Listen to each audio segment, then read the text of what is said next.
Hello everyone, welcome back to my class Easy Learning with Sweta. So today what we gonna do that as I have told in my previous video that we will talk in detail about what is rational and irrational number and what is terminating and non-terminating decimals. So okay, let's start. Rational number किसे कहते हैं? मैंने पिछली class में बताया था कोई भी नंबर जिसको पी बाई क्यू के फॉर्म में लिखा जा सके उन्हें रैशनल नंबर कहते हैं. ठीक है, तो वो क्या क्या हो सकते हैं?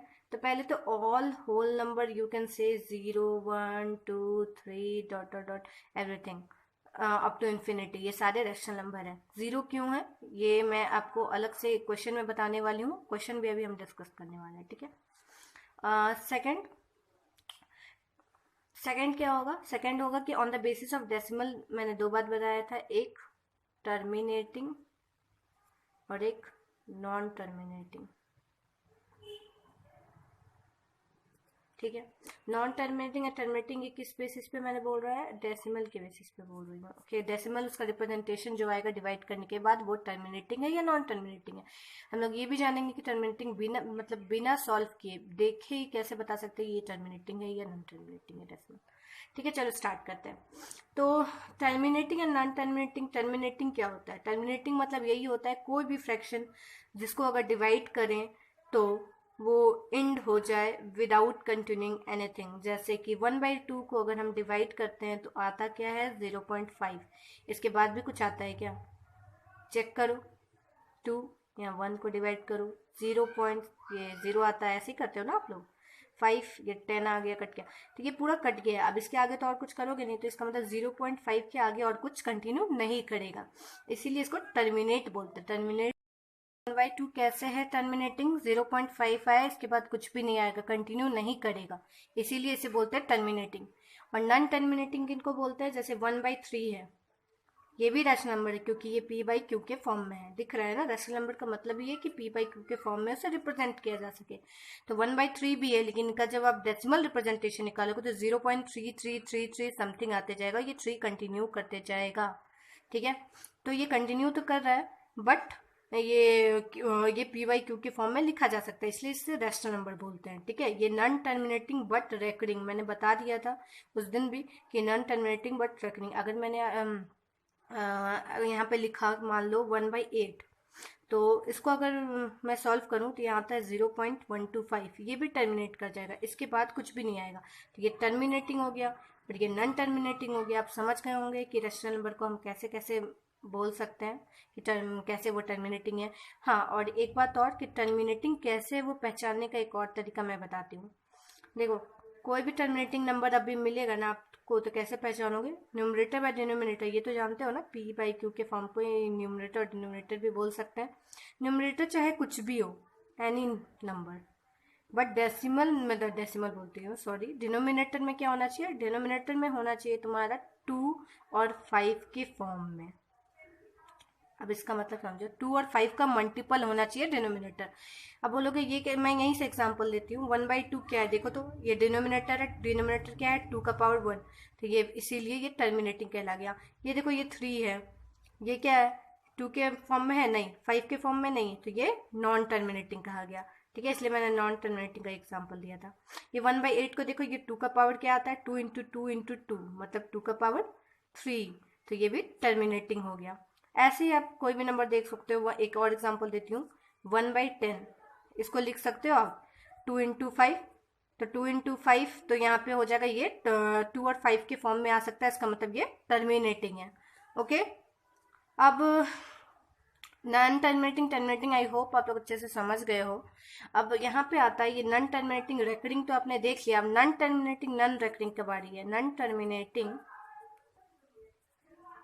नॉन रेकरिंग, जिसको कि हम लोग इरेशनल नंबर बोलते हैं. क्यों? क्योंकि इरेशनल नंबर को पी बाई क्यू के फॉर्म में प्रेजेंट नहीं किया जा सकता और नॉन टर्मिनेटिंग नॉन रेकरिंग होगा. मतलब कि वो अगर डेसिमल रिप्रेजेंटेशन में लाया जाए तो वो एक तो टर्मिनेट नहीं करेगा, कभी खत्म नहीं होगा, प्लस रिपीट भी नहीं होने वाला है, जैसे कि यहाँ पे रिपीट हो रहा था. सो एग्जाम्पल मैं देती हूँ √2, तो इसका वैल्यू आएगा 1.41 समथिंग समथिंग समथिंग. ये रिपीट नहीं कर रहा है. आप लोग होगा कि 4 के बाद क्या आएगा, 4 के बाद कुछ भी होगा, तो ये रिपीट नहीं करेगा और ये एंड भी नहीं होगा. ठीक है, √5. ठीक है, उसके बाद ले लो 1.23429 6, कुछ भी, मतलब ये रिपीट नहीं करेगा, पहली बात। और दूसरा, ये खत्म भी नहीं होगा। दो चीज़ होता है इरेशनल नंबर को जानने के लिए, ठीक है। और पी बाई क्यू के फॉर्म में नहीं लिखा जा सकता, तो इन सबको हम लोग पी बाई क्यू के फॉर्म में नहीं लिख सकते हैं, ठीक है। आई होप आप लोग ये अच्छे से समझ गए होंगे। अब आते हैं हम लोग अपने क्वेश्चन की ओर। तो चलिए अब कुछ क्वेश्चन किया जाए। एनसीईआरटी का एक्सरसाइज 1.1 करते हैं सबसे पहले, चैप्टर 1 के। तो सबसे पहला क्वेश्चन है, zero is a rational number और नॉट, बताइए। तो मैंने तो पहले ही बता दिया जीरो रैशनल नंबर है, बट कैसे है वो बताती हूँ। रैशनल नंबर का आपने डेफिनेशन पढ़ा होगा। रैशनल नंबर क्या होता है? कोई भी नंबर जिनको पी बाई क्यू के फॉर्म में लिखा जाए और ये दोनों इंटीजर्स हो जाए, P and Q, and Q zero नहीं होना चाहिए। क्यू जीरो नहीं होना चाहिए, नोट कीजिएगा। पी जीरो हो, इसके बारे में कुछ नहीं कहा है। तो ये जो जीरो है, इसको हम लोग कैसे लिख सकते हैं? जीरो बाई वन, तो ये तो न्यूमरेटर है ना, ये डिनोमिनेटर है, मतलब ये तो पी है और ये क्यू है, तो क्यू जीरो नहीं होना चाहिए, पी जीरो हो सकता है। ऐसा कुछ बोला नहीं था, तो पी जीरो मान लेंगे हम लोग। तो आप बोलोगे कि क्यों यहाँ पे वन कैसे है, तो वो बताती हूँ। जीरो बाई वन लिखते हैं तो जीरो आता है। अगर हम जीरो बाई जीरो लिखेंगे तो ये कुछ भी नहीं, any number divided by zero is infinity. So इसीलिए इन्फिनिटी तो चाहिए नहीं, हमको जीरो ही चाहिए। तो जीरो बाई वन, इसलिए अगर किसी भी नंबर के नीचे कुछ नहीं लिखा रहता है और वो एक नेचुरल या होल नंबर है, तो उसके नीचे हम वन मानेंगे, ठीक है। तो zero is a rational number, यहाँ पे ट्रू हो जाएगा। और क्यों हो जाएगा ये आप एक्सप्लेन कर सकते हो, ठीक है। अब हम निकालेंगे find 6 rational number between 3 and 4। ये क्वेश्चन नंबर 2 है आपका। तो ये कैसे करेंगे ये देखते हैं। तो दो मेथड से हम लोग निकाल सकते हैं। पहला मेथड है फॉर्मूला। ये फॉर्मूला होता है आपका, जैसे कि 3 और 4 के बीच निकालना है ना, 3 एंड 4। तो आप ये r मान लो, इसको s मान लो, ये r ये s, r plus S by two, ये फॉर्मूला है। इसका मतलब 3 प्लस 4/2, इन दोनों का सम करो 7/2, तो मतलब ये एक रैशनल नंबर है 3/4 के बीच में, ठीक है। ऐसे करके आप और निकाल सकते हो इन दोनों का। सेकेंड मेथड की बात करें तो सेकेंड मेथड हम लोग कैसे निकाल सकते हैं कि रैशनल नंबर 3 और 4 के बीच में, तो दिखाती हूँ। सेकेंड मेथड बहुत ही ईजी है और मैं यही प्रेफर करती हूँ। जैसे ये 3 है एंड ये 4 है, ठीक है, इन दोनों के बीच में निकालना है, तो इनका कोई भी मल्टीपल ले लो। हाँ, लेकिन इतना बड़ा लेना कि इन दोनों के बीच में अच्छे से ये 6 रैशनल नंबर निकल पाए। तो जैसे कि 3 का कोई भी मल्टीपल, मतलब 3 इंटू 7 कर सकते हो, 4 इंटू 7 कर सकते हो, या 6 लिख सकते हो तो यहाँ भी 6 लिखना है, या 9 लिखोगे तो यहाँ भी लिखना है। लेकिन आप 7 से कर रहे हो तो 7 से ऊपर करोगे न्यूमरेटर में, तो डिनोमिनेटर में भी करना पड़ेगा, तभी ना कोई चेंज नहीं आएगा, क्योंकि 7 7 तो कट जाएगा, तो वैल्यू में कोई चेंज नहीं आना चाहिए, ठीक है। तो इसीलिए हम 7 ऊपर लिखेंगे तो नीचे भी लिखेंगे, उसी तरह यहाँ भी 7 ऊपर लिखेंगे नीचे, तो क्योंकि ये कट के तो 1 आता है, तो 4 इंटू 1 1 हो जाएगा, तो इसीलिए, ठीक है। तो इसका वैल्यू चेंज नहीं हुआ। तो 3/7 इंटू 7 किए, 4 इंटू 7 इंटू 7 किए। तो अब इन दोनों के बीच कैसे निकाल सकते हैं? देखो, ये 21/7 आ गया और यहाँ 28/7 आ गया। अब ये देखो, ये 21/7 है, ये 28/7 है, तो इनके बीच में और कितने नंबर है? बोलोगे पता नहीं कैसे। देखो, 21 के बाद क्या आता है? 22, 23, 24, 25, 26 एंड 27, और सबके नीचे ये 7 तो लिखना ही पड़ेगा आपको, ठीक है। 21/7, तो उसके बाद क्या आएगा? 22/7, 23/7, 24/7, 25/7, 26, 27। तो चलिए आगे क्वेश्चन की ओर बढ़ते हैं। ये तो क्वेश्चन नंबर 2 के जैसा ही है, क्वेश्चन नंबर 3 जैसा कि आप देख सकते हैं। 3/5 एंड 4/5 के बीच में रैशनल नंबर निकालना है। ये तो बहुत ईजी है, देखिए 3/5 एंड ये 4/5। अब इसका कोई भी मल्टीपल आप चुन लीजिए। तो जैसे कि मैं चुन लेती हूँ 10, तो ऊपर नीचे दोनों को 10 से डिवाइड करेंगे, 30/50, ओके।